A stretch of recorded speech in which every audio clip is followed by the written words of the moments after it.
Hola, ¿cómo están?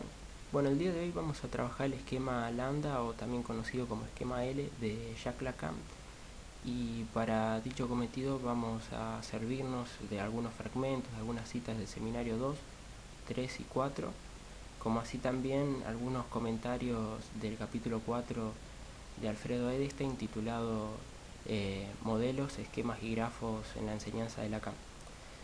Bueno, para comenzar nuestro recorrido vamos a analizar el nombre de este esquema. ¿Sí? Por un lado es conocido como esquema lambda. Lambda es una letra del alfabeto griego. ¿Sí? Al respecto, Alfredo Edelstein plantea que hace referencia, ¿sí?, a la similitud en la forma que tiene el esquema con esta letra del alfabeto griego. ¿Sí? Acá podemos apreciar esa similitud, ¿sí?, en la forma. Por otro lado, la letra L es el equivalente en, en el alfabeto latín de esta letra lambda. Y a su vez otra lectura que admite es la referencia que hace al autor, ¿sí?, al apellido de Lacan. Bien, eso por un lado. Ahora, si pasamos a ver cómo lo presenta Lacan a este esquema, ¿sí?, a indagar un poco cuál es el objetivo que tuvo en principio y también cuál es la representación espacial que le conviene, digamos, a este esquema. En la clase 19 del seminario 2, en la página 365, Lacan presenta este esquema en relación a ciertos problemas en torno a la alteridad y también a la cuestión esta de diferencia entre el lenguaje y la palabra, ¿sí? Y al mismo tiempo introduce su concepto de gran otro, ¿sí?, simbólico, que eso lo vamos a ir viendo ahora. Bueno, en la página 365 señala lo siguiente Lacan, esto en la edición de Pay 2. Hoy quisiera proponerles un pequeño esquema que ilustrará los problemas suscitados por el yo y el otro, el lenguaje y la palabra. En principio, este esquema lo presenta para ilustrar estos problemas, ¿sí? Un poquito más abajo dice: este esquema no sería un esquema si presentara una solución. Ni siquiera es un modelo.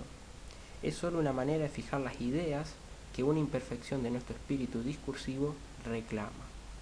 Sí, bueno, en principio podemos señalar esto de que es un esquema en tanto que no presenta una solución a esos problemas, y que por otro lado lo distingue de los modelos, que los modelos tienen la característica de ser una analogía, basarse en cierta analogía o similitud en la forma, como podemos ver en el modelo óptico de Lacan, ¿sí? Esto lo toma directamente de la óptica, digamos, lo del ramillete invertido, y que lo utiliza como metáfora, digamos, estructural, para pensar, bueno, la constitución del yo, etc. Así que, bueno, no es esa la representación espacial, digamos, no es tópica tampoco.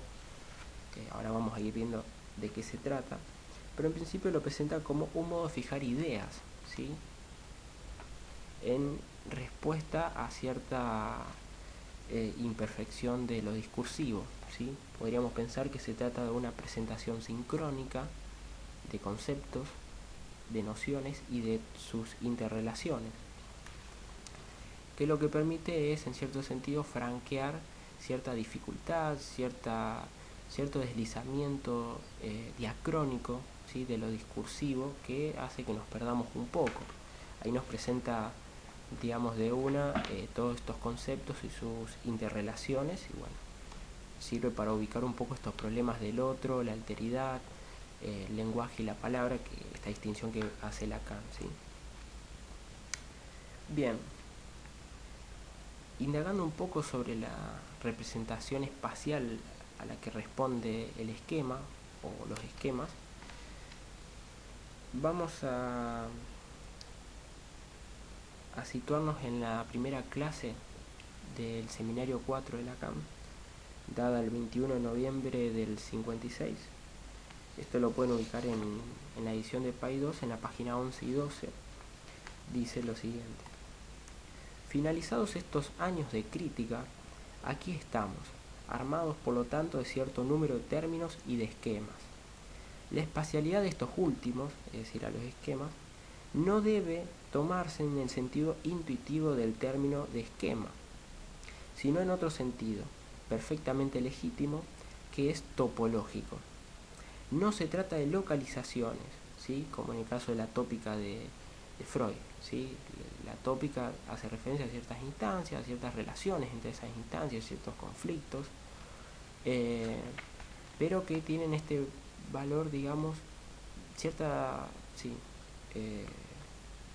este valor intuitivo, ¿sí?, este sentido un poco intuitivo de lo espacial, que profundizando un poco después en la topología, digamos, vamos a ver que se trata la topología de una rama de la geometría que nace a finales del siglo XIX, pero que a diferencia de la geometría euclidiana, ¿sí?, o la proyectiva, no atiende a los elementos o a lo métrico, digamos, a las mediciones, ni tampoco a la forma, ¿sí?, sino a ciertos invariantes topológicos, como ya sea en continuidad, discontinuidad, límite, vecindad, ¿sí?, ese tipo de relaciones espaciales. Y por otro lado, lo que le va a servir a Lacan, a diferencia de la geometría euclidiana, como podemos ubicar, digamos, las tópicas freudianas, ¿sí?, hay una distinción clara entre un adentro y un afuera. El aparato psíquico de Freud está dividido, pero hacia adentro, también hacia afuera, ¿sí?, hay un límite con el medio exterior. Pero lo que se trata acá y lo que le va a servir a Lacan, la topología, es romper con ciertas categorías, digamos, del adentro y del afuera. Por eso él requiere o necesita inventar ciertos neologismos, como ignición de otredad, como vamos a ver más adelante, o también otro concepto, otro neologismo, digamos, es el de extimidad. Pero bueno, todo esto lo vamos a ir viendo más adelante cuando toquemos estos temas. Bien, continúo. Retomo cuando Lacan dice, sino en otro sentido, perfectamente legítimo, que es topológico. No se trata de localizaciones, sino de relaciones de lugar. Por ejemplo, interposición o sucesión, secuencia. Nuestra elaboración culmina en un esquema que podemos llamar el esquema, ¿sí?, y que es el siguiente, y ahí presenta el esquema lambda. Esto en el seminario 4. Por otro lado, en el seminario 3, en la clase primera también, del 16 de noviembre del 55, esto lo pueden ubicar en la edición de PAI 2, en la página 26, dice lo siguiente: nuestro esquema, les recuerdo, figura la interrupción de la palabra plena entre el sujeto y el otro con mayúscula, y su desvío por los dos yo, A minúscula y A minúscula prima, y sus relaciones imaginarias. ¿Sí? Entonces lo que figura es esta interrupción o interposición, como veíamos recién en la otra cita, en la palabra plena que se da entre el sujeto y el gran otro, que eso vamos a ir viendo ahora, y su desvío por, digamos, la relación imaginaria, como vamos a ver ahora, en ese eje que Lacan llama el muro del lenguaje. Bueno, vamos a, dicho esto, digamos, respecto a la representación espacial a la que responde el esquema, ¿sí?, topológica, a cierto, digamos, a figurar ciertas relaciones espaciales, de interrupción, sucesión, continuidad, discontinuidad, etc. Vamos a ver cómo está compuesto este esquema, es decir, por 4 puntos y por 4 vectores o líneas, ¿sí? Esos son los elementos que lo componen.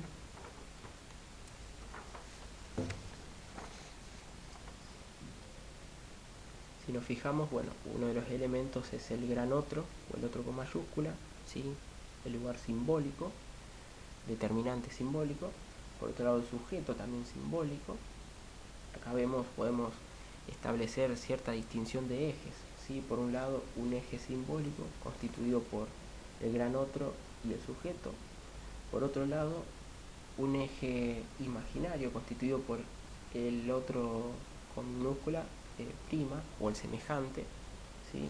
Con el yo, la relación imaginaria, y a su vez ciertas interrelaciones entre lo imaginario y lo simbólico, como puede ser acá entre el gran otro y el yo, y entre el sujeto y el otro con minúscula. Bueno, dicho esto, vamos a analizar un poco estos ejes, cómo los va presentando y teorizando Lacan, y el uso y la utilidad que tiene para nuestra práctica. Bien, en principio vamos a ver que los vectores tienen cierta dirección, cierto sentido, hay flechas. Esto ya nos ubica a pensar en ciertas funciones de determinante y de determinado, ciertos lugares determinados y ciertos lugares de determinante. Por un lado tenemos el gran otro, ¿sí? Vemos que salen dos flechas, esto quiere decir que es determinante y que no es determinado por ninguna de las otras flechas. Por un lado determina al yo, ¿sí? A la instancia imaginaria, que ahora vamos a ir profundizando un poco eso, como instancia de desconocimiento. Y por otro lado determina al sujeto, ¿sí? Lo mismo vemos de parte del otro con minúscula, vemos que es por un lado determinado por este sujeto y por otro lado es determinante del yo, ¿sí? Las identificaciones. A su vez el sujeto es determinado por el gran otro y es determinante de este otro con minúscula, y a su vez el yo es determinado de dos lados, por un lado por el gran otro y por otro lado por el semejante. Bien, también lo que podemos observar es cierta línea quebrada, ¿sí? Acá vemos dos líneas quebradas. Eso ya nos da cuenta de cierta interrupción de esta palabra plena, ¿sí? O palabra verdadera, como dice Lacan, y a su vez va de la mano con su conceptualización del inconsciente como discurso del otro, ¿sí? Hay una cierta interrupción del discurso del otro por esta relación imaginaria que él también llama muro del lenguaje.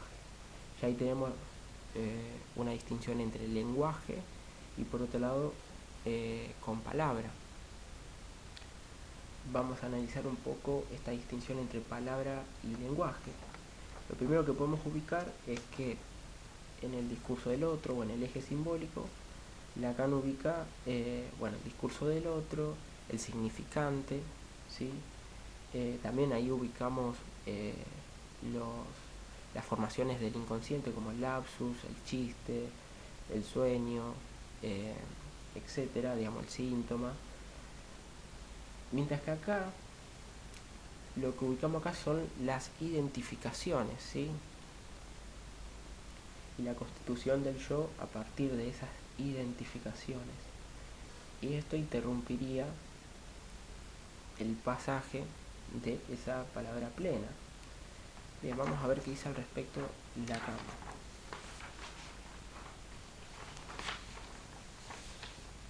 Ahora bien, respecto a este eje imaginario, vamos a ubicar la significación también, ¿sí?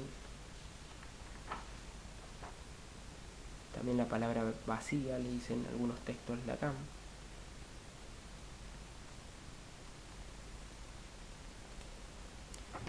Vamos a ver cómo esto nos sirve en relación a nuestra praxis cotidiana, cómo nos permite ubicar ciertos conceptos y el lugar del analista. En la primera clase del seminario 4, esto lo pueden ubicar en la página 12, respecto a la interrupción de este eje simbólico, dice Lacan: este esquema inscribe en primer lugar la relación del sujeto con el otro con mayúscula, tal como está constituida al inicio del análisis. Vamos a ver cómo está constituida al inicio del análisis. Dice: es la relación de palabra virtual por la que el sujeto recibe del otro con mayúscula su propio mensaje, bajo la forma de una palabra inconsciente. Sí, ahora nos vamos a detener a analizar un poco esta fórmula de recibir su propia palabra o su propio mensaje de forma invertida del otro. Dice, este mensaje, ¿sí?, le está prohibido. Es objeto por su parte de un profundo desconocimiento. Está deformado, detenido, capturado por la interposición de la relación imaginaria entre el A minúscula y el A minúscula prima, entre el yo y el otro con minúscula, que es su objeto típico. La relación imaginaria, que es una relación esencialmente alienada, interrumpe, aminora, inhibe, invierte las más de las veces, desconoce profundamente la relación de palabra entre el sujeto y el otro, ¿sí? El gran otro como otro sujeto, un sujeto por excelencia capaz de engañar. No fue en vano introducir este esquema en la experiencia analítica, en vista de cómo la formulan hoy en día un número cada vez mayor de analistas que hacen prevalecer en la teoría analítica la relación de objeto como algo primario, pero sin ir más allá al comentarlo. En ella centran la dialéctica del principio del placer y el principio de realidad y basan el progreso analítico en una rectificación de la relación del sujeto con el sujeto, considerada como una relación dual que, añaden refiriéndose a la situación analítica, sería excesivamente simple. Pues bien, eso mismo es lo que pondremos a prueba, esta relación del sujeto con el objeto que tiende a ocupar cada vez más el centro de la teoría analítica, dado que la relación de objeto como dual está relacionada precisamente como la línea A minúscula prima de nuestro esquema. Bien, varias cosas, pero en principio este esquema nos presenta, ¿sí?, digámoslo así, esta relación entre el sujeto y el gran otro, cómo está constituida al inicio del análisis, como interrumpida por este vector imaginario que ahí sitúa Lacan al yo y al otro semejante. Ahí se produce el desconocimiento, que ahora vamos a ir viendo qué es este desconocimiento yoico, acá responde a la alienación, ¿sí?, inhibido, ¿sí?, podríamos también decir reprimido. Ahora vamos a ir viendo dónde ubicar esta represión en la teoría de Lacan, ¿sí?, en lo discursivo. Y a su vez, bueno, este esquema responde, podríamos decirlo así, a una cierta, crítica un poco superadora, constructiva, frente a lo que los analistas de la época de Lacan estaban proponiendo como central al análisis, ¿sí?, a esta relación de objeto y bajo un esquema, podríamos decir, teorético, ¿sí?, de conocimiento, ¿sí?, de la filosofía moderna, sujeto cognoscente, y objeto cognoscible, etc. ¿Sí? Esta división tajante entre sujeto-objeto. Lo que plantea Lacan, bueno, vamos a ir viendo de qué se trata, pero rompe bastante con ese esquema, por eso el uso de la topología, para romper un poco con estas categorías de adentro y afuera, exterior-interior, etc. Vamos a detenernos un poco a qué hace referencia con respecto a la estructura de la palabra.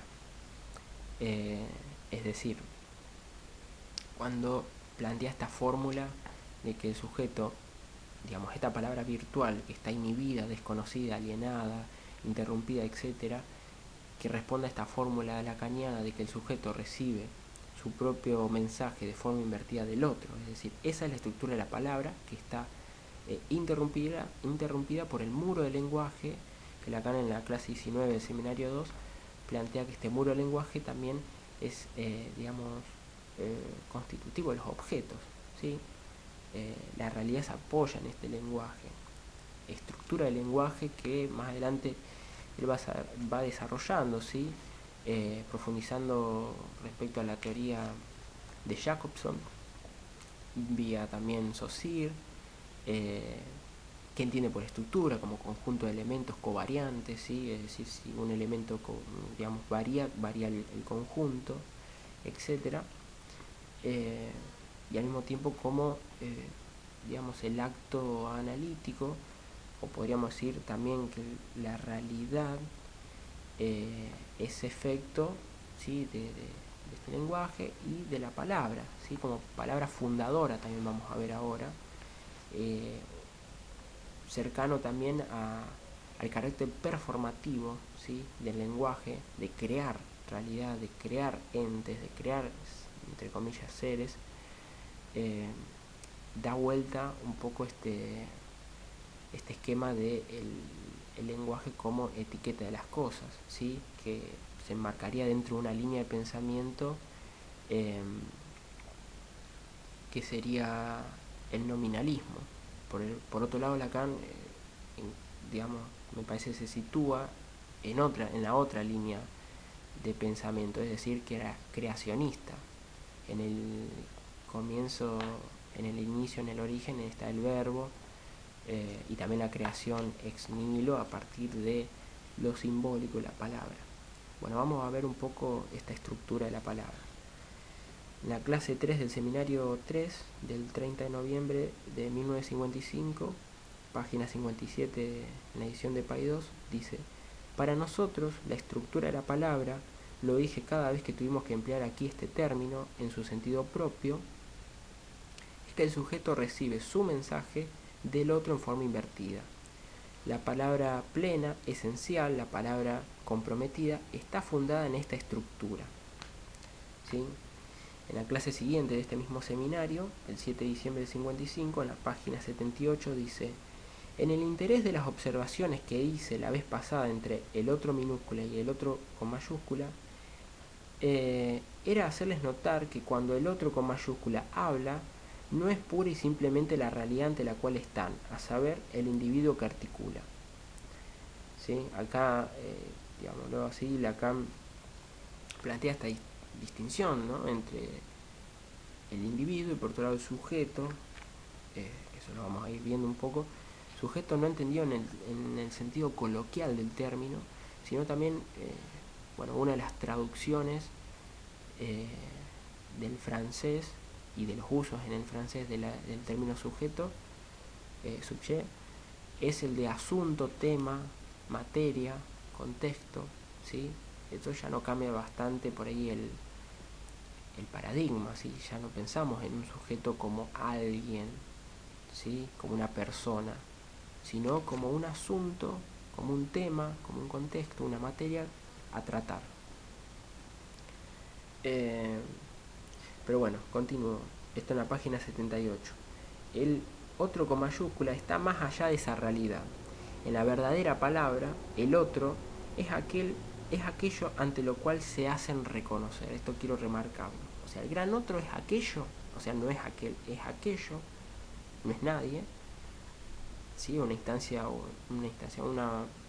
sí, un lugar simbólico de lo significante, la batería significante, eso lo vamos a ir viendo cuando veamos el grafo.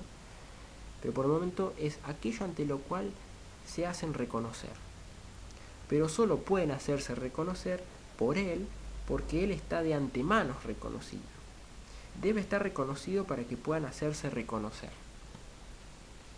Esto se va a entender con los ejemplos que nos da Lacan, es decir, los ejemplos más conocidos son estas expresiones como tú eres mi mujer. Bueno, en esa expresión vemos que para hacerse reconocer como hombre, como el hombre de esa mujer, eleva la categoría de gran otro, ¿sí?, le coloca en esa posición, ¿sí?, de mujer, digamos, tú eres mi mujer,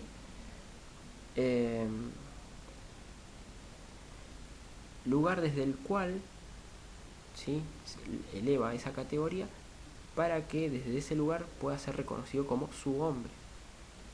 Esto lo da otros ejemplos Lacan que ahora los vamos a ver en la página 79.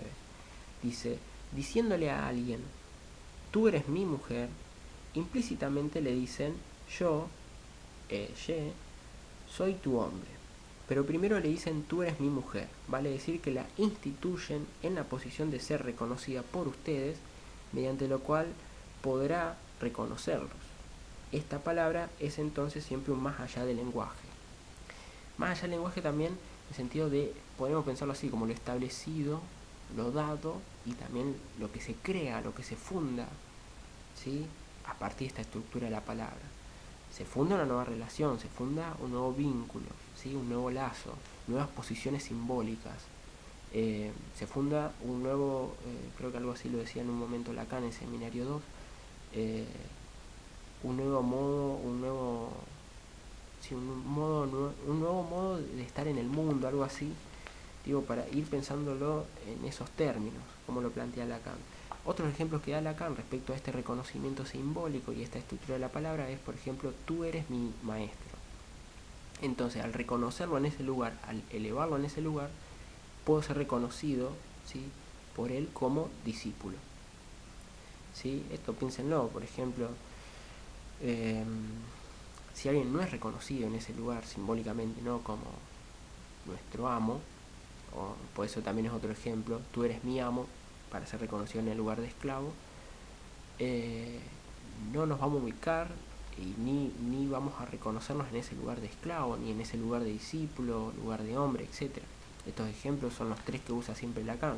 Podemos usarlo, ilustrarlo con cualquier otro ejemplo, ¿sí? Pero se trata de elevar al otro a una categoría, a una posición simbólica, a partir de la cual uno va a ser reconocido en el lugar simbólico.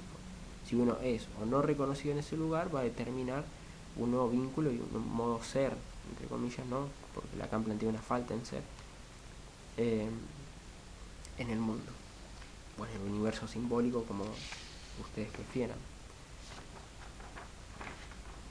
Bien, eso con respecto a la estructura de la palabra. Pasemos ahora a profundizar un poco lo que en el esquema, ¿sí?, también se sitúa como el inconsciente, o el inconsciente es el discurso del otro.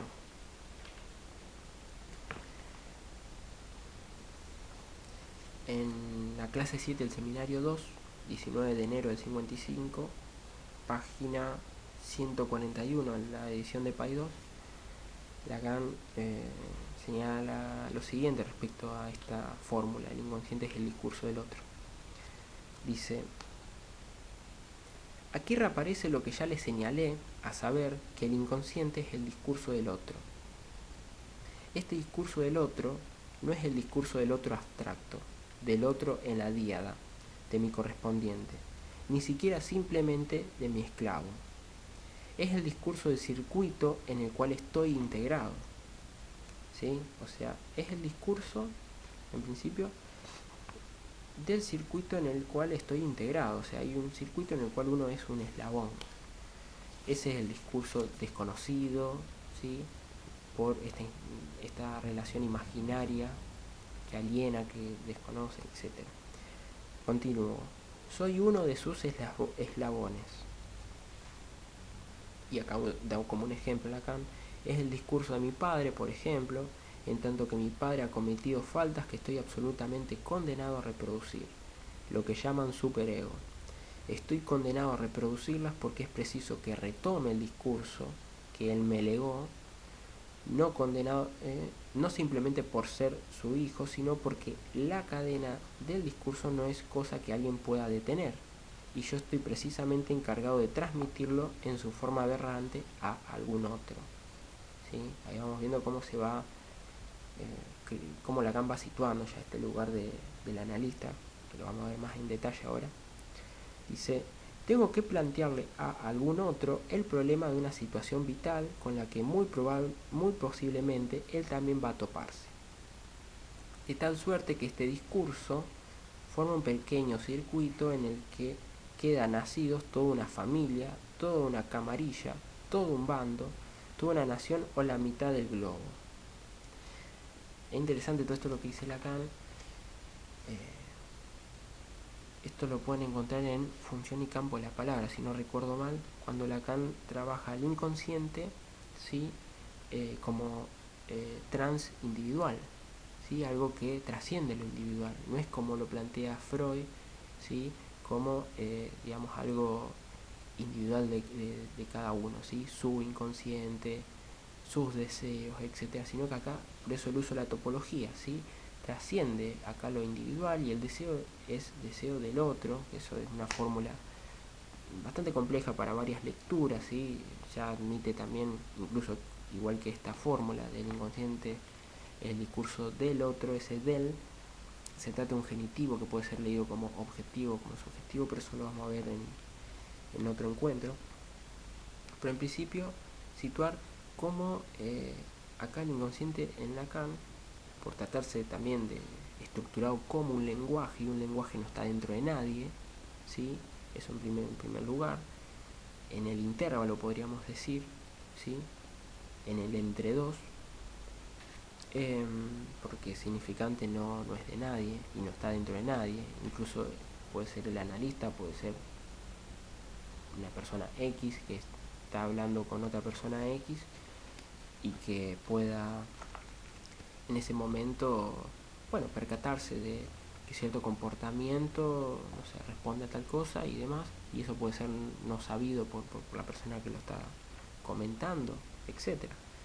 Entonces esto trasciende los límites individuales, ¿sí? Y se trata de un discurso, de un circuito en el cual quedan tomados, capturados una familia, un grupo, un bando, dice toda una nación o la mitad del globo. Esto lo vamos a ver también en relación a la diferencia, podríamos decir, conceptual entre enunciado y enunciación, ¿sí? Entre lo dicho y el decir, y ese decir que también es epocal, podríamos decir histórico, responde a una cierta trama epistemológica, política, social, cultural, etcétera, etcétera. Bien, continúo. Forma circular de una palabra que está justo en el límite del sentido y el sinsentido. ¿Sí? Esto es interesante, ¿sí? Está una palabra que tiene sentido al mismo tiempo no, que es problemática. Esto es la necesidad de repetición tal como la vemos surgir más allá del principio del placer. Vacila más allá de todos los mecanismos de equilibración, de armonización y de acuerdo en el plano biológico, o sea, no está en el plano biológico, no lo plantea en ese plano Lacan, sino lo plantea en el plano simbólico. Incluso esta necesidad de repetición o automatismo, le llama Lacan, de repetición, lo ubica en el plano simbólico. Eso lo vamos a ver un poco más adelante, cuando veamos pulsión de... Bueno, Lacan le dice instinto de muerte, no pulsión de muerte. Solo es introducida por el registro del lenguaje, ¿sí? No es por el plano simbólico. Por la función del símbolo, por la problemática de la pregunta en el orden humano, ¿sí? O sea, en el orden humano, en el símbolo, aparece la problemática de la pregunta. Eso lo vamos a ver ahora. Pero quería también agregar del seminario 11 de la clase 10 del 15 de abril del 64 otra vuelta que aporta acá Lacan a esta fórmula del inconsciente como el discurso del otro y el lugar del analista ahí, ¿sí? En la construcción, en la creación, en la fundación de ese discurso del otro, de ese inconsciente, ¿sí? Dice página 137.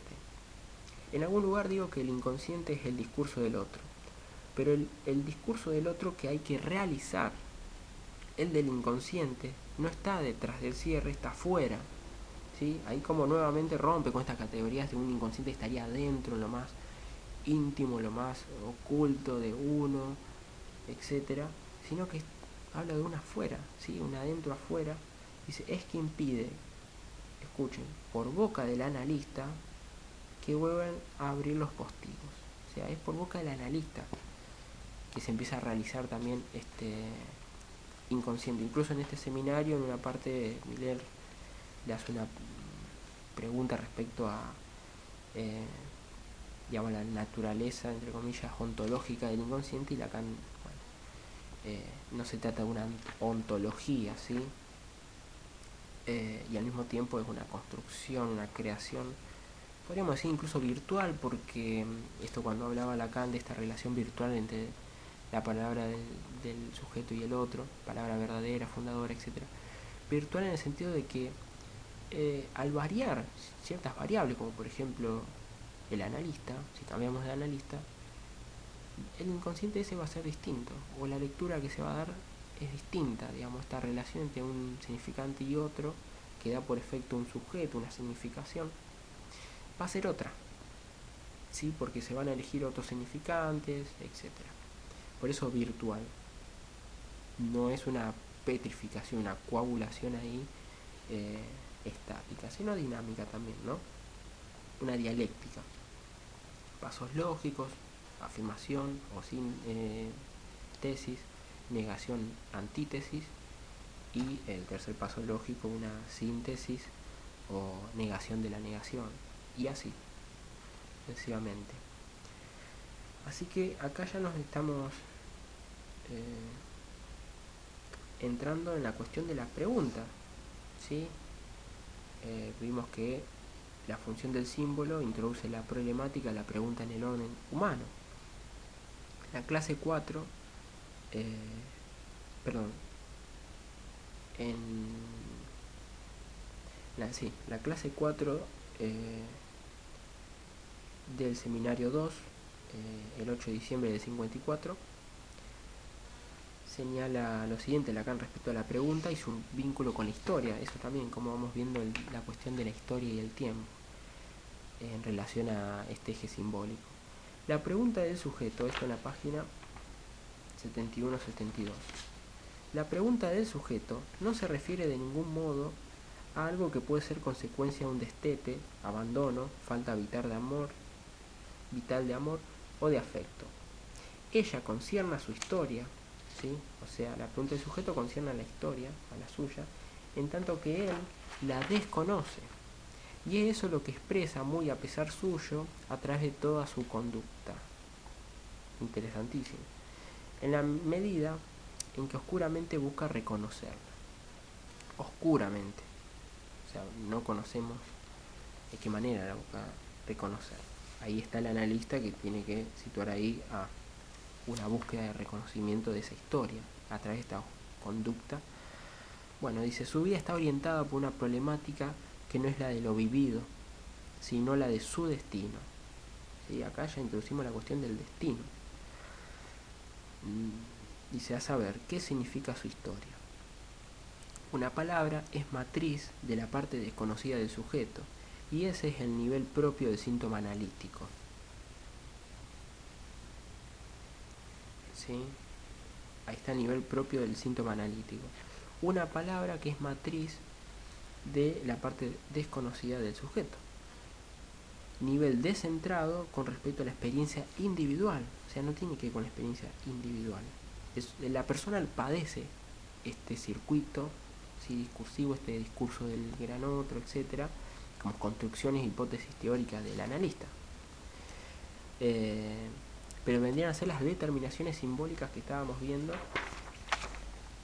en el esquema, ¿sí? Tenemos el gran otro como determinante de ciertas petrificaciones simbólicas e imaginarias que constituyen el yo, que le dan cierta sustancia, cierta entificación, podríamos decir, cierta, entre comillas, identidad.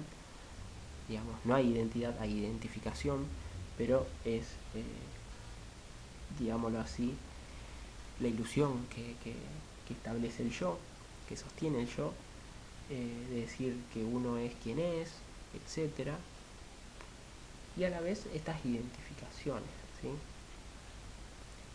Bien, eso por un lado, las determinaciones simbólicas que estructuran el yo. Dice, ya que es el del texto histórico que lo integra, y en consecuencia es indudable que el síntoma solo accederá ante una intervención que recaiga sobre este nivel descentrado. O sea, para que el síntoma ceda, tiene que haber una intervención ahí, en ese plano, no en el individual, no el biológico, sino de las palabras fundadoras, del lenguaje, la parte desconocida, no reconocida de la historia, y que el sujeto padece. Acá sí podríamos decir sujeto en términos coloquiales de persona, etc. Por eso Lacan utiliza el término sujeto en varios sentidos, ¿sí? Hay veces donde lo utiliza como materia, asunto, otras veces que lo utiliza, bueno, en términos lógicos también. Bien, dice, toda intervención que se inspire es una reconstrucción prefabricada forjada a partir de nuestra idea del desarrollo normal del individuo y que apunta a su normalización fracasará. O sea, si nosotros, por el contrario, tenemos una intervención que va por el desarrollo individual del individuo, cierta normativa, fracasa. Por ejemplo, lo que le faltó, la frustración que tiene que aprender a padecer. Da un ejemplo de Lacan. Se trata de saber si el síntoma se resuelve en un registro o en el otro, no hay término medio. O sea, o en el plano individual, de desarrollo individual, normativo, etc., ¿sí? De ciertas fases pulsionales, o en relación a la propia historia, la historia desconocida, pero cómo se construye esta historia, ¿sí? Esta es un poco la pregunta y el lugar del analista, la función del analista. Respecto a las palabras fundadoras, la determinación simbólica y cómo esto crea el ser, entre comillas, ¿no? Página 37 del seminario 2, en la clase 2 del 24 de noviembre del 54. Dice Lacan, las palabras fundadoras que envuelven al sujeto son todo aquello que lo han constituido. Sus padres, sus vecinos, toda la estructura de la comunidad, que lo han constituido no solo como símbolo, sino en su ser. Son leyes de nomenclaturas las que determinan, al menos hasta cierto punto, y canalizan las alianzas a partir de las cuales los seres humanos copulan entre sí y acaban por crear no solo otros símbolos, sino también seres reales que, al llegar al mundo, de inmediato poseen esa pequeña etiqueta que es un nombre, símbolo esencial, en cuanto a lo que le está reservado. Pero también, por otro lado, Lacan, en este seminario 2, en la clase 2, hace una distinción de dos clases de relaciones con respecto al tiempo. O sea, podríamos decir, por un lado,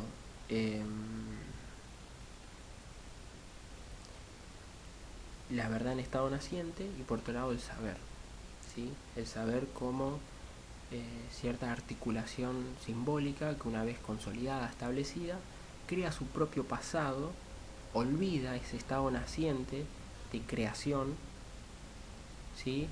Y crea su propio pasado en el sentido de que siempre estuvo desde siempre, y se olvida que fue una creación, ¿sí? Que fue una emergencia de un nuevo orden, podríamos decir ya incluso una nueva significación, una nueva metáfora, etc. Crea un nuevo orden, ¿sí? Un nuevo modo de ser, entre comillas, en el mundo. Entonces tenemos una versión, podríamos decir, intuitiva del pasado, o de la historia, o del tiempo, ¿sí? Esta versión lineal, pasado, presente, futuro, o una versión, digamos, topológica, del eje simbólico, cómo se crea a partir de estas palabras fundadoras la historia, el lugar, etcétera, de uno en esa historia. Clase número 2, página 36. Dice, creo precisamente que hay dos clases de relación con el tiempo. A partir del momento en que una parte del mundo simbólico emerge, ella crea, en efecto, su propio pasado, pero no de la misma manera que la forma a nivel intuitivo. Justamente en la confusión de ambos planos estriba el error de creer que lo que la ciencia constituye mediante la intervención de la función simbólica estaba allí desde siempre, que está dado. Es interesante por una intervención respecto a la epistemología, ¿no? Es una lectura epistemológica muy interesante que hace Lacan. Digo, porque también está cuestionando, poniendo un poco en tela de juicios esta noción de descubrimiento científico, es decir, de sacar, ¿sí? Descubrir, sacar lo que velaba, pero estuvo siempre ahí, ese conocimiento. Por el contrario, lo que está diciendo Lacan es que esa es la versión intuitiva. La otra, podríamos decir, vertiente creacionista, es que es una emergencia, es una creación ex nihilo, ¿sí? Con ciertas condiciones epocales, lo que sea, que empujan a crear algo nuevo que no estaba ahí, pero la versión intuitiva lo que hace es crear ese pasado como desde siempre. Dice, este error existe en todo saber, ¿sí? Este error está en todo saber. en la medida en que éste es tan solo una cristalización de la actividad simbólica y que una vez constituido lo olvida. Acá podríamos hablar un olvido, ¿sí? Dice, en todo saber hay, una vez constituido, una dimensión de error.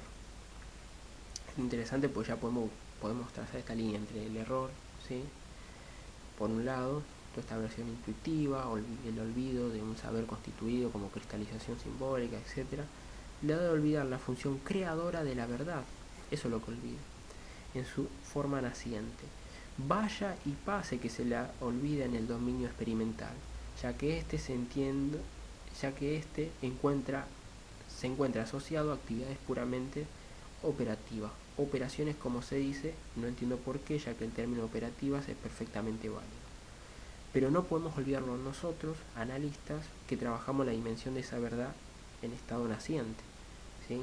Ahí Lacan apunta a los analistas, decir, bueno, no olvidar esa vertiente del tiempo o esa línea de pensamiento creacionista. Bien. Por último, antes de pasar a los conceptos de resistencia, alienación, desconocimiento, toda la parte yoica, y quisiera terminar con esto respecto a la historia, el tiempo y la verdad en estado naciente, las palabras fundadoras, etc. Dice Lacan en el seminario 1, en la clase 1, el 13 de enero del 54, página 26-27, la edición de Paidós. Dice, creo haberles demostrado que este es el punto de partida de Freud. Para él siempre se trata de la aprehensión de un caso singular, ¿sí? Y ahí nos va a decir que es un caso singular, para Lacan, ¿no? La lectura que hace. En ello radica el valor de cada uno de sus 5 grandes psicoanálisis. Los 2 o 3 que ya hemos examinado, elaborado, trabajado juntos los años anteriores, lo demuestran. El progreso de Freud, su descubrimiento, está en su manera de estudiar un caso en su singularidad. ¿Qué quiere decir estudiarlo en su singularidad? Quiere decir que esencialmente para él el interés, la esencia, el fundamento, la dimensión propia del análisis es la reintegración por parte del sujeto de su historia hasta sus últimos límites sensibles. Es decir, hasta una dimensión que supera ampliamente los límites individuales. Nuevamente acá Lacan sitúa algo que trasciende estos límites individuales. Lo que hemos hecho juntos durante estos últimos años es fundar, deducir, demostrar esto en 1000 puntos textuales de Freud.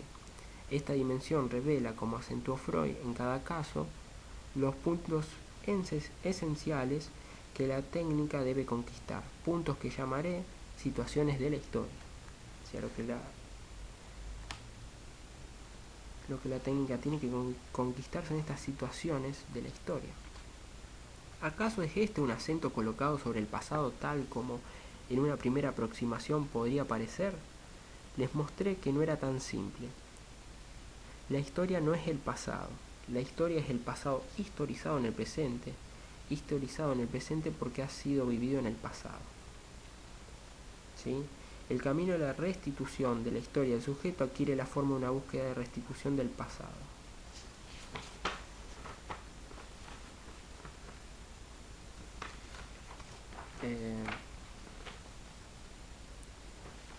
No recuerdo ahora en qué página decía esto Lacan, pero en el seminario 2,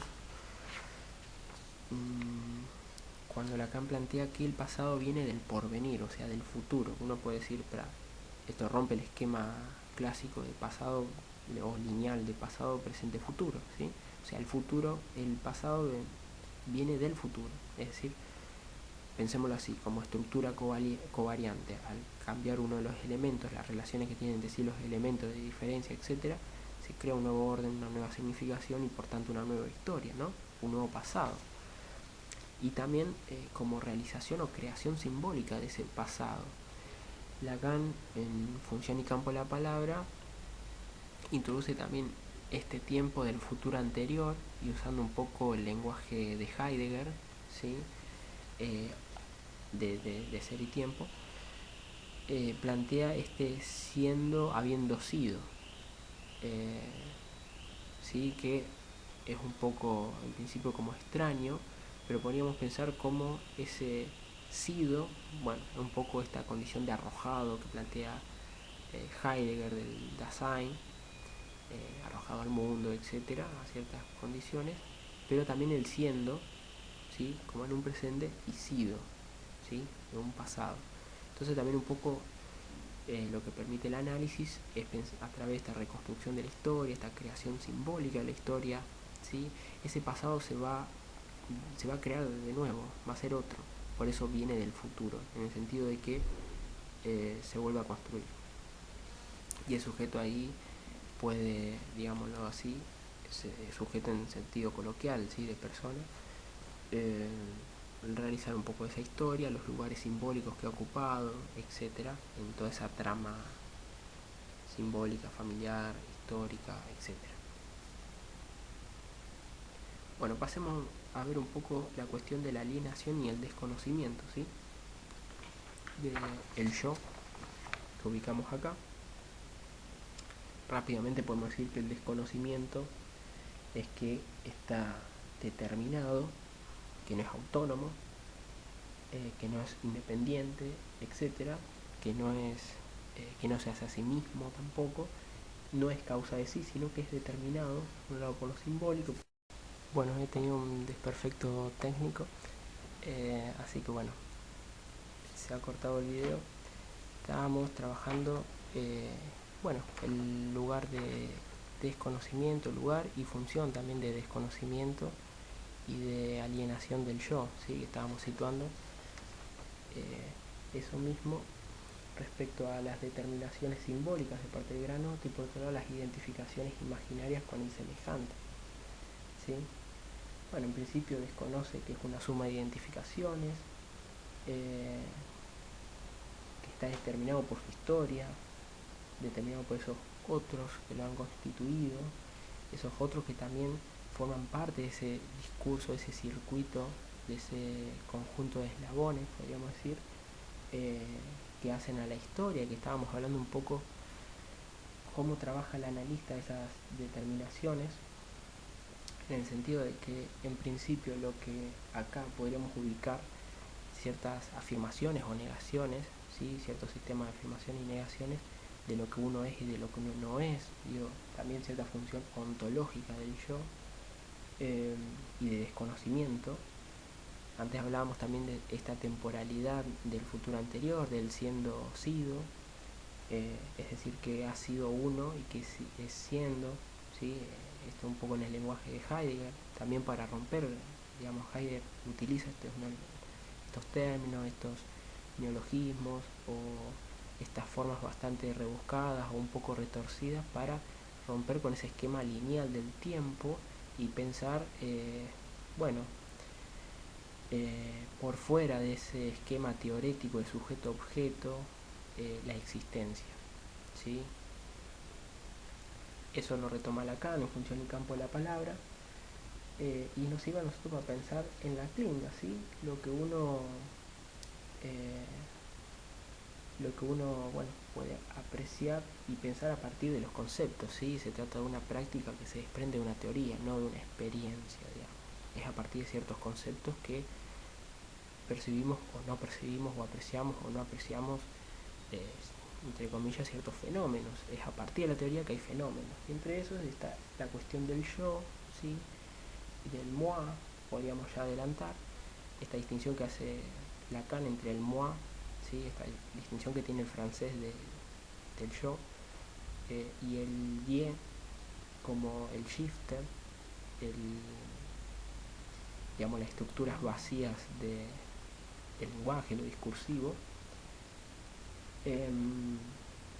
Pero bueno, lo ubicamos acá en un lugar de desconocimiento de esas identificaciones, de esas determinaciones, respecto también a la historia, en el sentido de que en principio lo que parece azar o lo que parece parte de una cierta autonomía o identidad o de propiedad característica propia del yo, al revisar esa historia y poner en relación, ¿sí?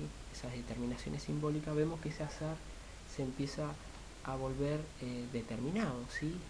Que había muchas probabilidades de que sucedan ciertas cosas y no otras. Eso por un lado.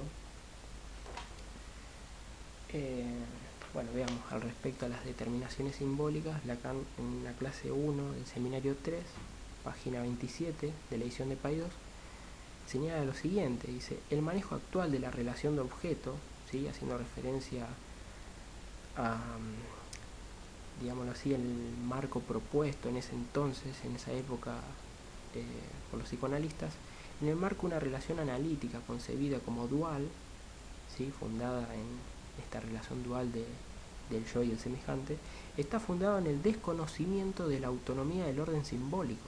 O sea, lo autónomo ahí es el orden simbólico, está determinado por lo simbólico, esa relación dual, ese imaginario, ese eje imaginario, dice que acarrea automáticamente una confusión del plano imaginario y del plano real. Después, respecto al yo como una suma de identificaciones, esto lo encontramos en la clase 13 también del mismo seminario.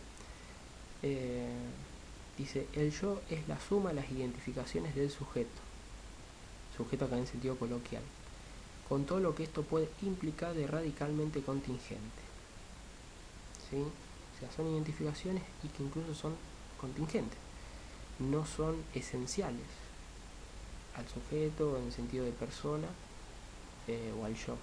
Dice: si me permiten ponerlo en imágenes, el yo es algo así como la superposición de los diferentes mantos tomados de los que llamaré el revoltijo de su guardarropa.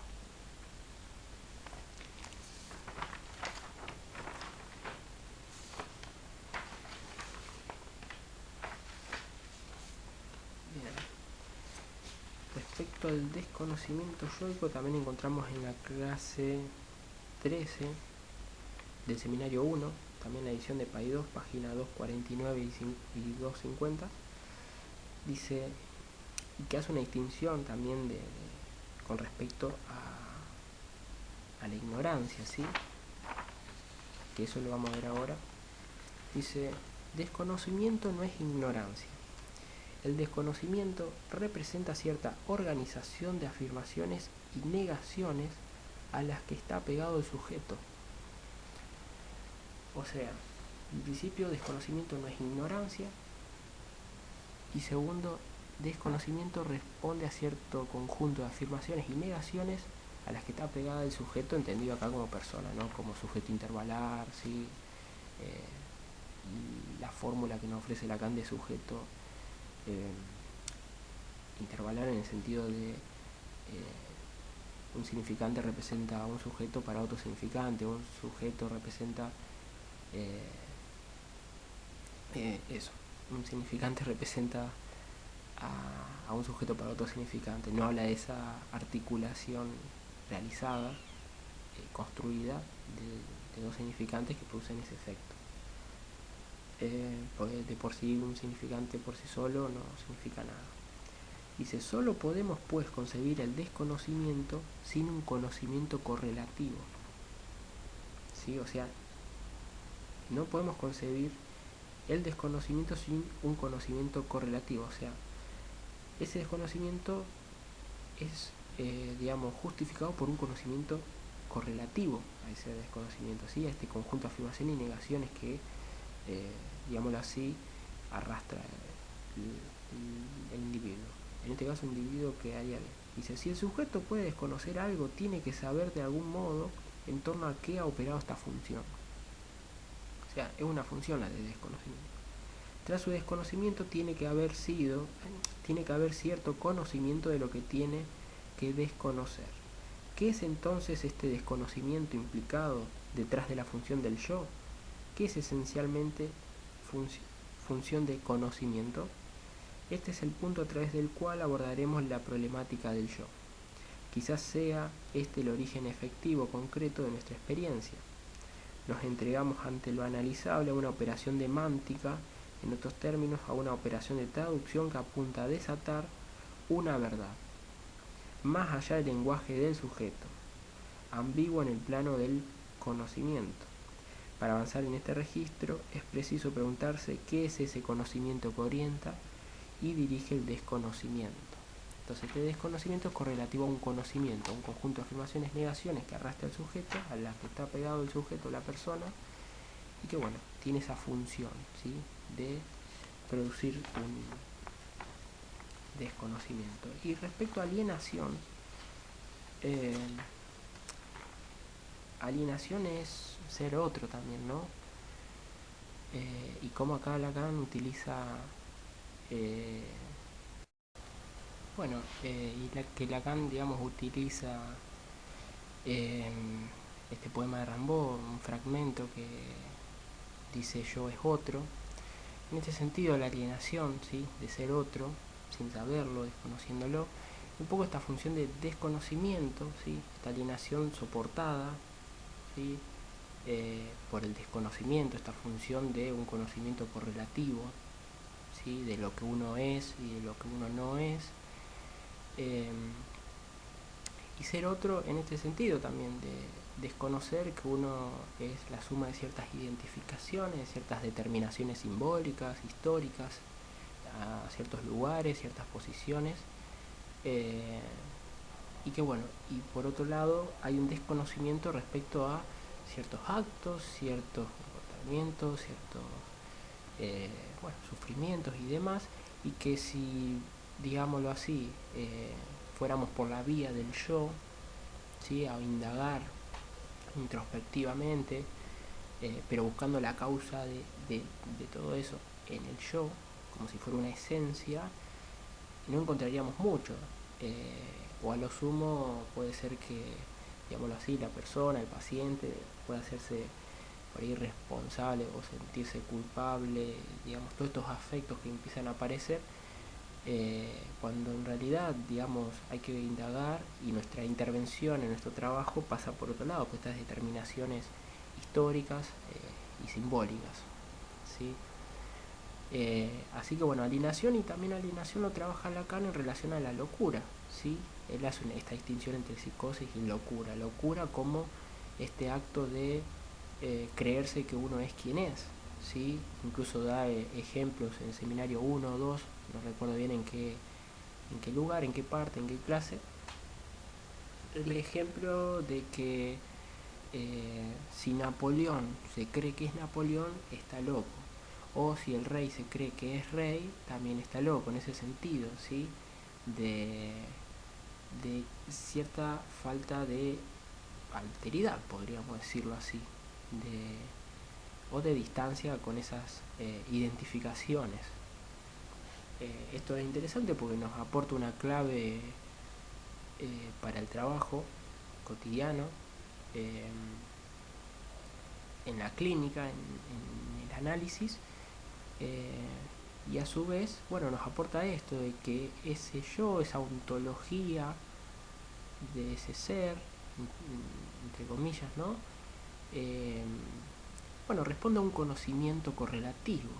Ese desconocimiento tiene que ver con un conocimiento sobre lo que uno es, etcétera. Y esto es muy interesante, son problemas muy importantes para trabajar en relación a la ontología, ¿sí? Y cómo podemos ubicar ahí a Lacan en cierta línea teórica o de pensamiento, eh, bueno, siguiendo un poco los orígenes occidentales, eurocéntricos también, ¿no? Eh, Cómo esta pregunta del ser, este problema del ser, es trabajado en Parménides, en el poema sobre la naturaleza, o sea, eh, digamos, en el caso de Parménides, su postura es que el ser es y el ser no puede no ser. Eh, digamos, el ser no surge del no ser, ¿sí? Entonces todo lo que tenga que ver con el no ser es un camino falaz, no es el camino de la verdad, etcétera. En cambio Parmenides plantea que el ser es eterno, increado, o sea, no lo crea nadie, completo, circular, etcétera, etcétera. No es la vía esa la de Lacan, ¿sí? No plantea una esencia trascendental, etcétera, sino que la vía de Lacan la podemos ubicar en Heráclito, ¿sí? En los fragmentos por lo menos que nos han llegado hasta nosotros, donde está este famoso argumento de que nos metemos y no nos metemos en el mismo río, o sea, ser y no ser al mismo tiempo, ¿sí? Que incluso Lacan en el seminario 20 desarrolla estas cuestiones, estos planteamientos ontológicos y epistemológicos también, ¿no? Ubicándose por el lado de Heráclito, que dice Parménides está equivocado, Heráclito está en lo cierto. Bien, sigamos un poco más con respecto, dijimos sobre la alienación, ¿sí? Ser otro, creerse que uno es quien es. Y algo que me parece muy importante para ya ir centrándonos más en la función del analista y cómo nos permite ubicarnos este esquema, ¿sí? Cómo ubicar acá la resistencia, y en cierto sentido la resistencia que impide el paso de esta palabra verdadera, esta palabra plena, este discurso del gran otro, ¿sí? El inconsciente, cómo está, como dice Lacan, desconocido, inhibido, reprimido, etc. Y como ya podemos ir adelantando, o algunos ya sabrán, Lacan ubica la resistencia del lado del analista, ¿sí? Es una vuelta dialéctica a las afirmaciones freudianas. En el seminario 2, la clase 4, del 8 de diciembre del 54, respecto a la resistencia, señala lo siguiente Lacan, páginas 68 y 69 en la edición de Paidós.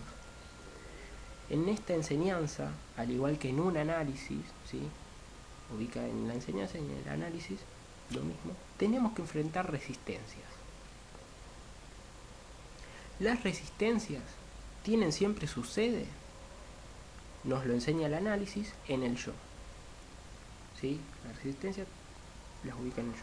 Lo que corresponde al yo es eso que a veces denomino la suma de los prejuicios que implica todo saber, y cada uno de nosotros individualmente arrastra.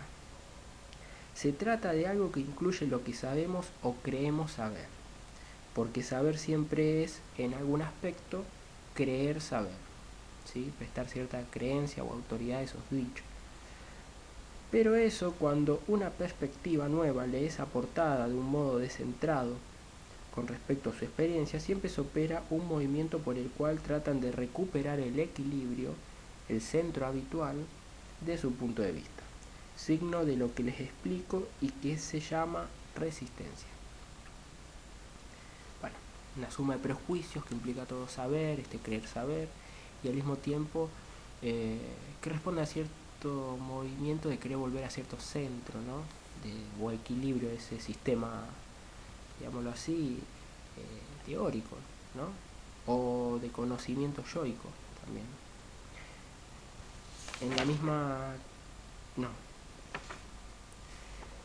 En el seminario 1, clase 18, es del 19 de mayo del 55, página 341 y 42, señala lo siguiente Lacan. Para ser exacto, la resistencia es una abstracción que ustedes meten ahí para orientarse, ¿sí? Es un concepto para orientarse.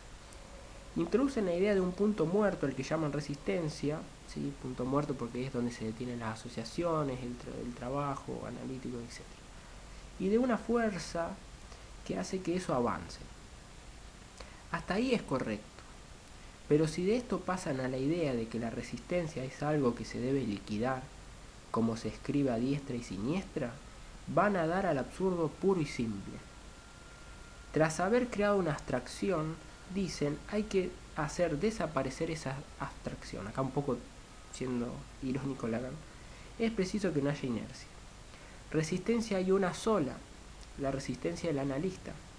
El analista resiste cuando no comprende lo que tiene delante. No comprende lo que tiene delante cuando cree que interpretar es mostrarle al sujeto que lo que desea es tal objeto sexual.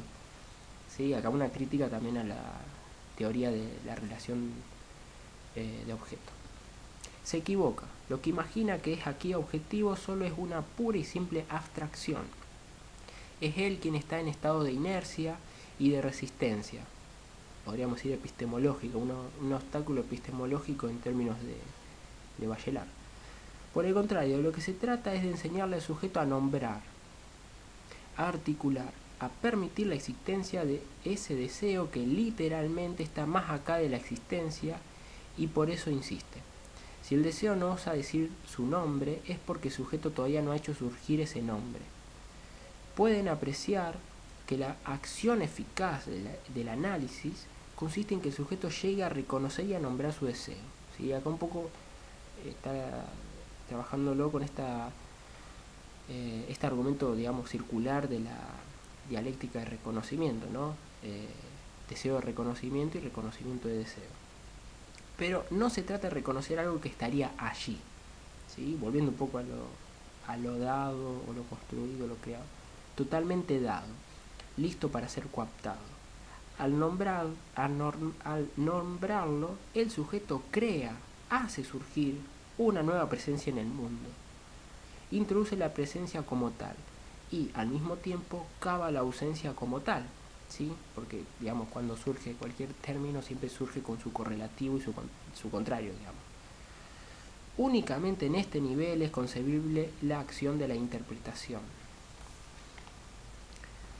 Bueno, acá queda más claro esta distinción entre el nominalismo, ¿sí? Como algo que existe ahí y hay cosas, y el lenguaje es una etiqueta, lo nombra, etcétera, con el creacionismo que está planteando acá Lacan, o el performativismo, ¿sí? Cómo se crea a partir de la palabra.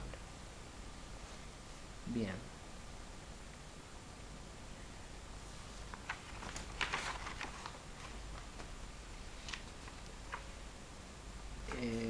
Respecto al desconocimiento yoico me quedé pensando también, además de las cuestiones ontológicas, están las cuestiones lógicas, y que Lacan trabaja en la clase 19 del seminario 2, ¿sí? Cuando retoma esta pregunta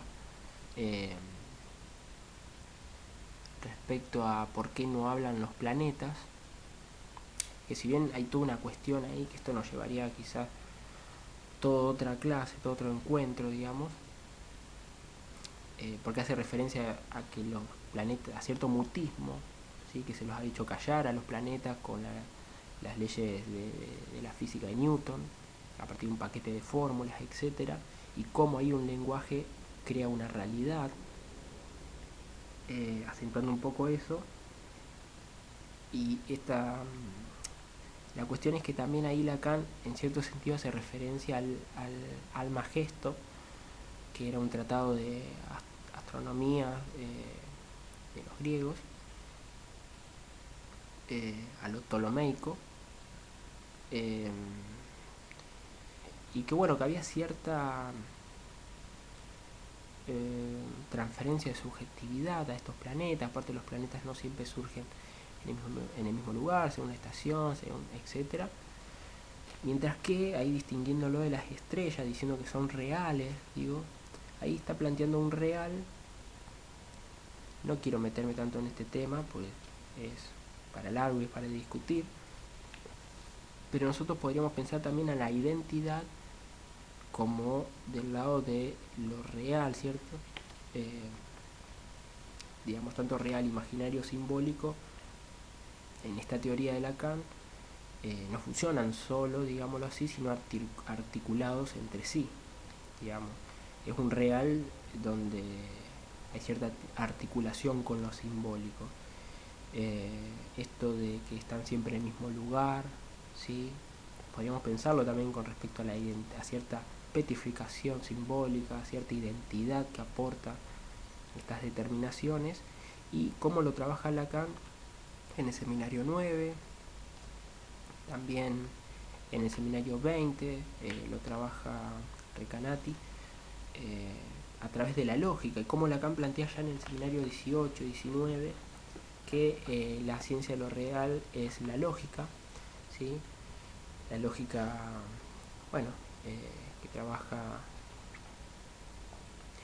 es también que se puede pensar, como lo plantea Recanati, en esta no coincidencia entre el punto de partida y el punto de llegada, ¿sí?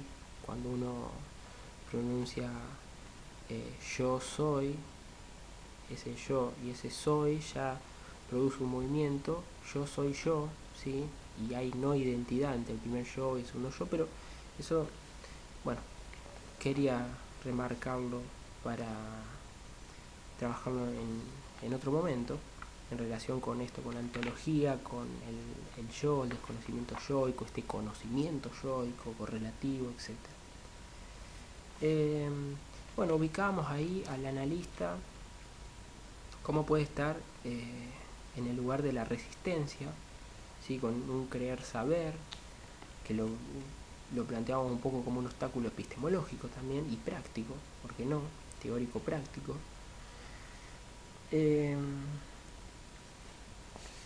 Ya podríamos ir pasando un poco en relación a la ignorancia, ya que hablamos de esta diferencia entre desconocimiento y de ignorancia.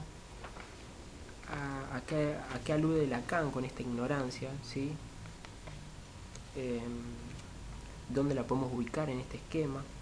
En el seminario 1, clase 13, del 5 de mayo del 54, dice, página 249.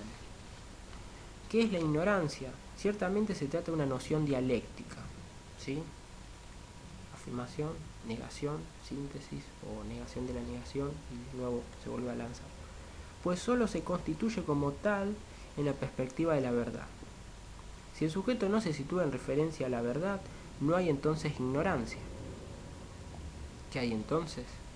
Un conocimiento y un desconocimiento yoico.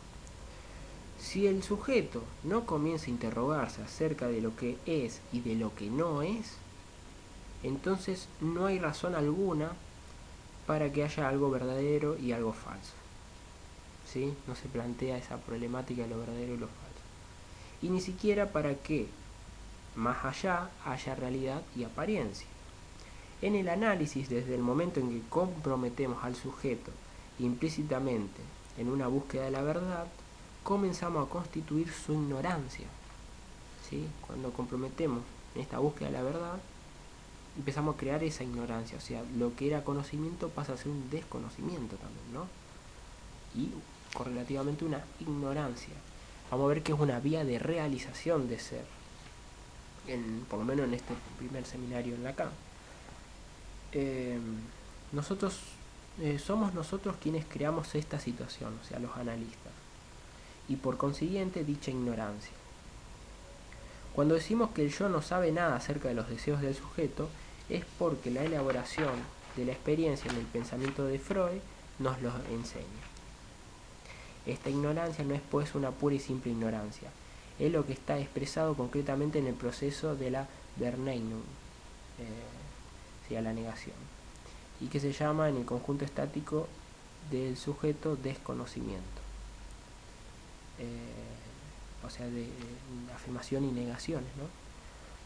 En la clase 22, también en este seminario, el 7 de julio del 54, página 404, señala lo siguiente: tengan claro que cuando hablo de amor y odio, designo las vías de la realización del ser, no la realización del ser, únicamente sus vías. ¿Sí? Es importante la aclaración. Y sin embargo, cuando el sujeto se compromete en la búsqueda de la verdad como tal, es porque se sitúa en la dimensión de la ignorancia. Poco importa que lo sepa o no. Es este uno de los elementos que los analistas llaman readiness to the transference, disposición a la transferencia. Existe en el paciente disposición a la transferencia por el solo hecho de colocarse en la posición de confesarse en la palabra y buscar su verdad hasta su extremo, en el extremo que está ahí, en el analista. Conviene también considerar la ignorancia en el analista. El analista no debe desconocer lo que llamaré el poder de accesión al ser de la dimensión de la ignorancia, puesto que debe reconocer a aquel que en todo su discurso lo interroga en esa dimensión. No tiene que guiar al sujeto hacia un Wissen, un saber, sino hacia las vías de acceso a ese saber. Debe comprometer al sujeto en una operación dialéctica, no decirle que se engaña, pues forzosamente él está en el error, sino mostrarle que habla mal, es decir, que habla sin saber, como un ignorante, pues las que cuentan son las vías de su error.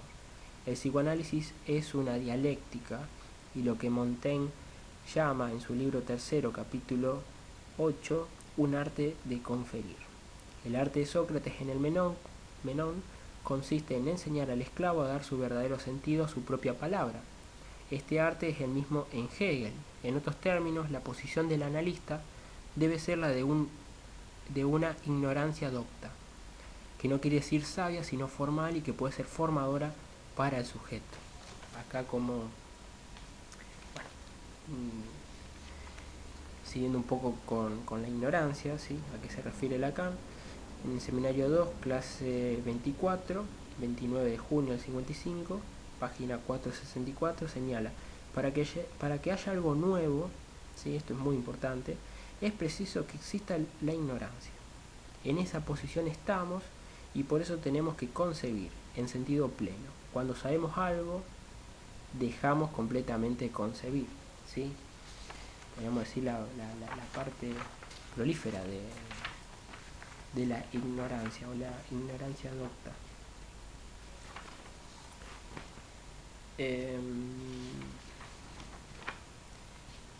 Bien.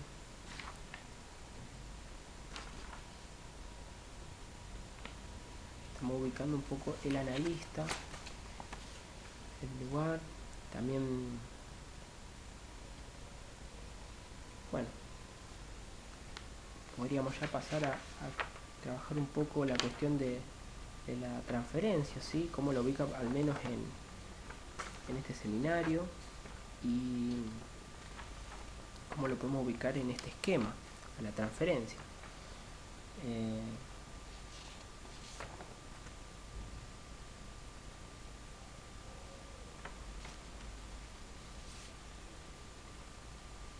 Antes me parece interesante señalar un pasaje del seminario 1, la clase 9, del 17 de marzo del 54, que dice en la página 170, ¿qué es la transferencia? La transferencia eficaz de la que hablamos es simplemente en su esencia el acto de la palabra. Cada vez que un hombre habla a otro de modo auténtico y pleno, hay en el sentido propio del término transferencia, ¿sí? Transferencia simbólica. Algo sucede que cambia la naturaleza de los dos seres que están presentes, ¿sí? Volviendo un poco a pensar la estructura de la palabra, el reconocimiento simbólico, las palabras fundadoras, palabra plena, etcétera, cómo cambia a ambos sujetos, funda nuevas posiciones simbólicas. Dice, sin embargo, esta es una transferencia diferente a la que se presentó primero en el análisis, no solo como problema, sino como obstáculo, ¿sí? Y acá obstáculo ya nos hace resonancia con el obstáculo del eje imaginario por sobre el simbólico. En efecto, esta función debe situarse en el plano imaginario. Para precisarla se forjaron las nociones que ustedes conocen: repetición de las antiguas situaciones, repetición inconsciente, puesta en acto de la reintegración de la historia en el sentido opuesto al que yo promuevo, ya que se trata aquí de una reintegración imaginaria. La situación pasada solo es vivida en el presente, a pesar del sujeto, en la medida en que la dimensión histórica es para él desconocida. Observen bien que no dije inconsciente. Todas estas nociones son introducidas para definir lo que observamos y adquieren valor a partir de la comprobación empírica que tienen asegurada, pero no por ello revelan la razón, la función, la significación de lo que observamos en lo real. Bien. Ya pudimos situar también la transferencia, no en el eje imaginario sino en el simbólico, un acto de la palabra, cómo a partir de este compromiso con estas palabras fundadoras, etc., hay un cambio, ¿sí? Algo sucede que cambia la naturaleza de los dos seres que están presentes, y cómo lo imaginario, el eje imaginario hace obstáculo a esta transferencia. Ahora quería leer y trabajar un poco una cita del seminario 2 de Lacan, donde trabaja este obstáculo que genera el eje imaginario respecto al eje simbólico, y cómo Lacan utiliza para pensar la transferencia, podríamos decirlo así, como modelo, como metáfora, lo que serían las válvulas electrónicas, ¿sí? Para aquellos que tengan cierto conocimiento en música, en guitarras, sabrán que hay amplificadores valvulares, lo que permiten es hacer cierta amplificación, pero estas válvulas también se utilizaban en radios, ¿sí? Se utilizan incluso todavía en radio, cuya función es esto, amplificar, ¿sí? Y Lacan un poco sitúa en ese plano a la transferencia que a nosotros nos interesa, ¿sí? Transferencia de esta palabra, este pasaje, esta palabra que va del gran otro al sujeto.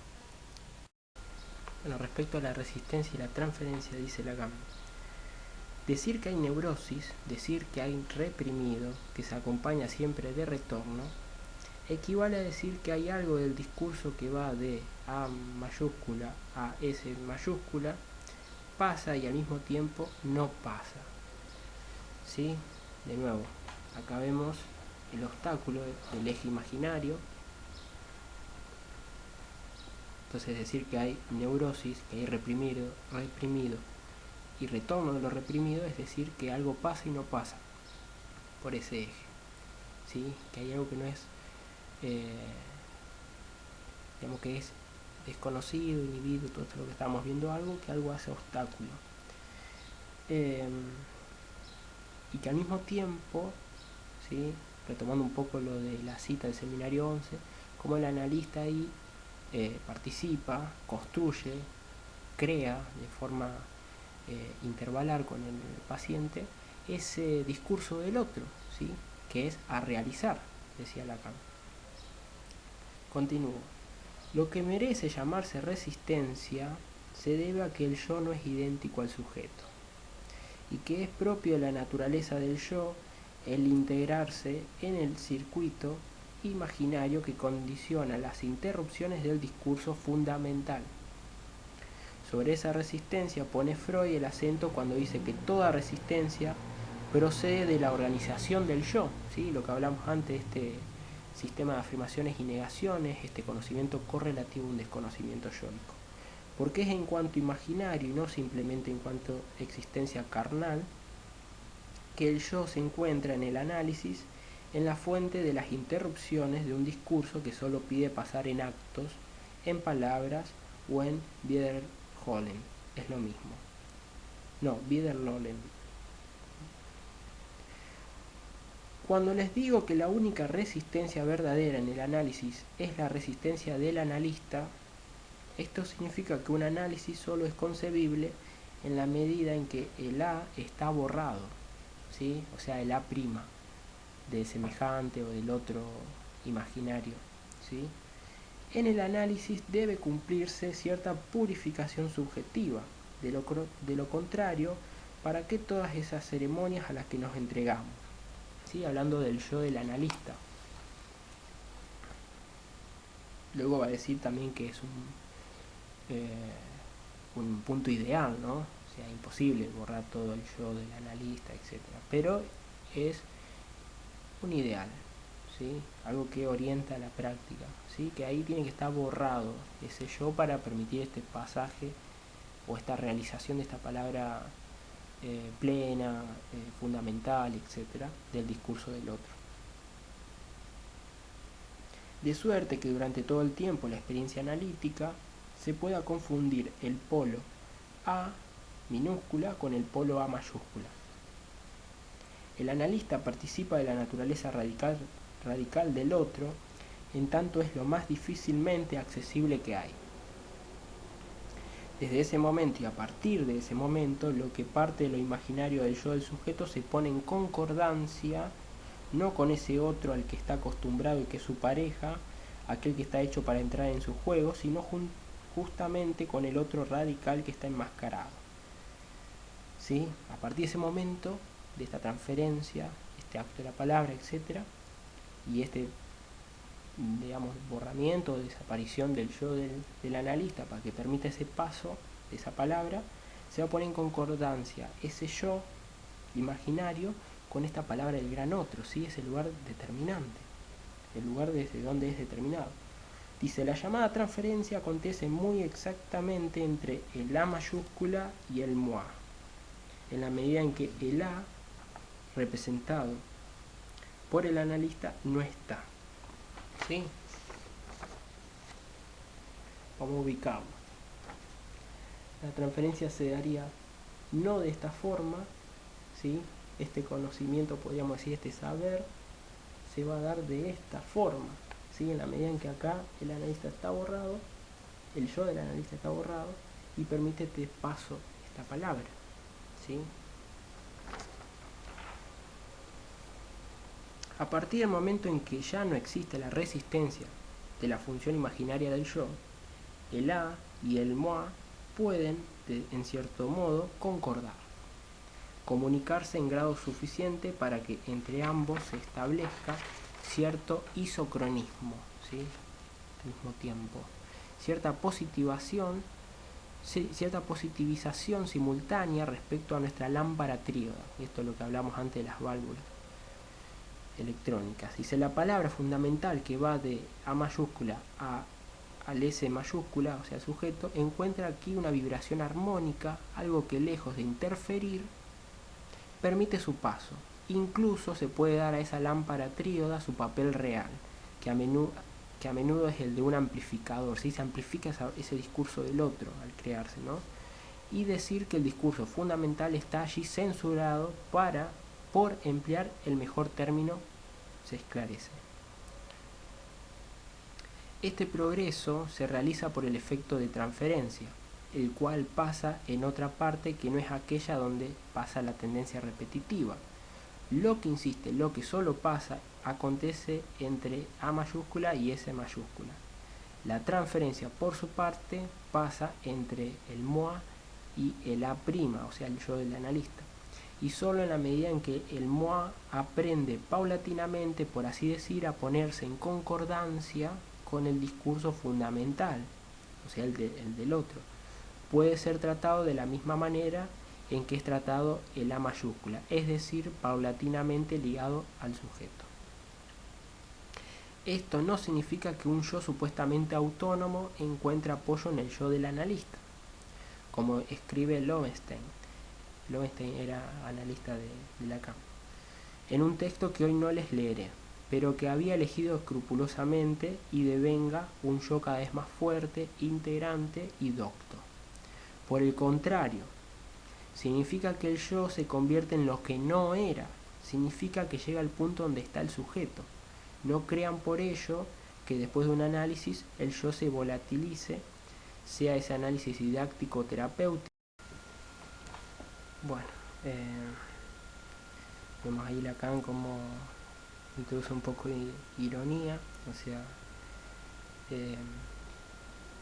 esto de que después de un análisis el yo no se volatiliza, es decir, no asciende uno al cielo, descarnado y puro símbolo. Y acá, bueno, introduce lo más interesante, creo yo. Dice, toda experiencia analítica es una experiencia de significación, ¿sí? O sea, toda experiencia analítica es una experiencia de significación. Pero la experiencia auténtica del análisis se opone a ello en forma absoluta. El sujeto, esto un poquito más abajo, ¿no? El sujeto descubre por intermedio del análisis su verdad, es decir, la significación que cobran en su destino particular esos datos de partida que le son propios y que podemos decir son los que le tocó en suerte, ¿sí? Esto volviendo un poco a lo que hablábamos antes respecto a que en principio se plantea como en cierto azar, ciertos fenómenos, hechos, comportamientos, etcétera, como se los quiera ir describiendo, pero que con estas claves de lectura o estos conceptos, este corpus conceptual, vamos viendo que hay determinaciones simbólicas, ¿sí? Y cómo esto hace a cierto destino, cómo se introduce, digámoslo así, la cuestión del destino. Continúo, dice, los seres humanos nacen con toda clase de disposiciones, sumamente heterogéneas, pero cualquiera que sea su suerte fundamental, su suerte biológica, ¿sí? Acá Lacan está dejando por fuera ese plano, porque digamos no es el plano por el cual interviene el analista, ¿sí? No es orgánico. Lo que el análisis revela al sujeto es su significación. Esa significación es función de cierta palabra que es y no es palabra del sujeto, ¿sí? O sea, acá de nuevo introducimos lo de la topología y esta ruptura del adentro y afuera, de lo propio y lo impropio, ¿sí? Dice, él recibe esa palabra ya totalmente hecha, es su punto de pasaje, ¿sí? Algo que me parece interesante también para agregar de este seminario 2 de Lacan es en la última clase, página 480, en relación a lo que podríamos llamar el automatismo de repetición, o lo que Lacan llama instinto de muerte, no pulsión de muerte, lo nombra así.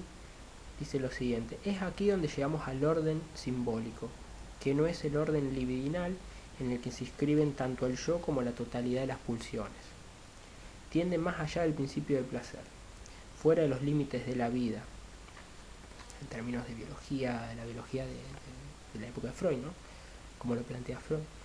Y por eso Freud lo identifica al instinto de muerte. Releerán ustedes el texto y verán si les parece digno de aprobación. El orden simbólico es rechazado del orden libidinal, que incluye todo el dominio de lo imaginario, comprendida la estructura del yo. Y el instinto de muerte no es sino la máscara del orden simbólico, ¿sí? Está planteando que el instinto de muerte es la máscara del orden simbólico, en tanto que Freud lo escribe está mudo, es decir, en tanto que no se ha realizado, está mudo porque no se ha realizado ese orden simbólico. Esa es la máscara del instinto de muerte. El instinto de muerte es la máscara del orden simbólico. Mientras el reconocimiento simbólico no se haya establecido, por definición, el orden simbólico está mudo. Al orden simbólico, a la vez no siendo e insistiendo ser, apunta Freud cuando nos habla del instinto de muerte como lo más fundamental. Un orden simbólico naciendo, viniendo, insistiendo en ser realizado. ¿Sí? Bien. Por último, para ya cerrar por hoy, y un poco ya situadas algunas coordenadas, quisiera leer una última cita, un poco extensa también, respecto a un esquema del análisis que nos ofrece Lacan en el seminario 1, en la última clase también, clase 22, del 7 de julio del 54, es esta acá. ¿Sí? Ahí vemos un espejo, espejos cóncavos y un cierto recorrido. Lo que sitúa Lacan acá en esta O es el moi, ¿sí? Ahora vamos a ir viendo qué significa esto, pero parece interesante como cierre. Señala lo siguiente, esto en la página 412 y 413. Dice: en O mayúscula coloco la noción del yo, del moi inconsciente del sujeto. ¿Sí? Aquí. Este inconsciente está constituido por lo que el sujeto esencialmente desconoce de su imagen estructurante, de la imagen de su yo, es decir, las capturas por las fijaciones imaginarias que fueron inasimilables en el desarrollo simbólico de su historia. Esto significa que eran traumáticos. ¿De qué se trata en el análisis? Se trata de que el sujeto pueda totalizar los diversos accidentes cuya memoria está conservada en O mayúscula, en forma tal que su acceso le está cerrado. ¿Sí? Su acceso a esta memoria le está cerrado. ella solo se abre por la verbalización, es decir, por la mediación del otro, o sea, por el analista. A través de la asunción hablada de su historia, el sujeto se compromete en la vía de realización de su imaginario truncado. A medida que el sujeto lo asume en el discurso, se produce ese complemento de lo imaginario que se realiza en el otro, en la medida en que se lo hace oír al otro. Lo que está en O mayúscula pasa a O mayúscula prima. Todo lo proferido desde A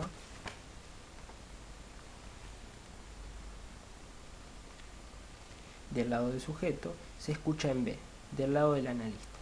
El analista lo escucha, pero a la vuelta también lo oye el sujeto. El eco de su discurso es simétrico al carácter especular de la imagen. Esta dialéctica giratoria que les represento en el esquema por una espiral, ¿sí? La espiral también es un movimiento, o sea que el punto de partida no coincide con el punto de llegada. Ciñe cada vez más cerca a O mayúscula y O mayúscula prima. El progreso del sujeto en su ser debe finalmente llevarlo a O mayúscula, pasando por una serie de puntos que se reparten entre A y O mayúscula. En esta línea el sujeto pone una y otra vez sus manos a la obra y, confesando en primera persona su historia, progresa en el orden de las relaciones simbólicas fundamentales donde tiene que encontrar el tiempo, resolviendo las detenciones y las inhibiciones que constituyen el super-yo. Precisa tiempo. Si los ecos del discurso se aproximan con excesiva rapidez al punto A', es decir, si la transferencia se hace demasiado intensa, se produce un fenómeno crítico que evoca la resistencia. La resistencia en la forma más aguda en que es posible verla manifestarse, el silencio. Pueden darse cuenta, ¿no es cierto?, que, como dice Freud, la transferencia se convierte en un obstáculo cuando es excesiva. También es preciso decir que, si este momento se produce oportunamente, el silencio adquiere su valor pleno en tanto silencio. No es simplemente negativo, sino que vale como más allá de la palabra. Algunos momentos de silencio en la transferencia representan la aprehensión más aguda de la presencia del otro como tal. ¿Sí? Y esta presencia del otro como tal, bueno, acá también lo podríamos trabajar como la aprehensión del otro en tanto que deseante, ¿no? Ese enigma del deseo del otro, que eso lo vamos a trabajar más adelante. La fórmula del deseo es deseo del otro. El deseo del hombre es el deseo del otro. Cómo lo trabaja Lacan y cómo lo distingue de Hegel. Una última observación. ¿Dónde situar al sujeto en tanto éste se distingue del punto O mayúscula? ¿Sí? Que dijimos que era el MOA. Está necesariamente en algún sitio entre A mayúscula y O mayúscula, más cerca de O mayúscula que de cualquier otro punto. Digamos, ya volveremos a él, en C, o sea acá. En el discurso, ¿sí? Como acá sujeto no es nadie. Como acá sujeto, podemos pensarlo en esa traducción de asunto, tema, materia, ¿sí? No es ningún, no es nadie, digamos. Esto incluso lo podemos ver cómo lo plantea Lacan en el seminario 2, en la clase 5, del 5 de diciembre del 54, donde señala lo siguiente, página 88. Interrumpí en el momento en que les mostraba que este sujeto, en definitiva, es nadie. El sujeto es nadie. ¿Sí? Bueno, creo que es suficiente por hoy. Hemos trabajado este esquema y un poco lo hemos puesto a trabajar. Las interrelaciones, ¿sí?, que nos presenta, los ejes, y bueno, hemos visto un poco las funciones de algunos conceptos como desconocimiento, el tiempo, la resistencia, la transferencia, discurso del otro, el inconsciente como discurso del otro. Así que bueno, suficiente por hoy. Nos vemos la próxima.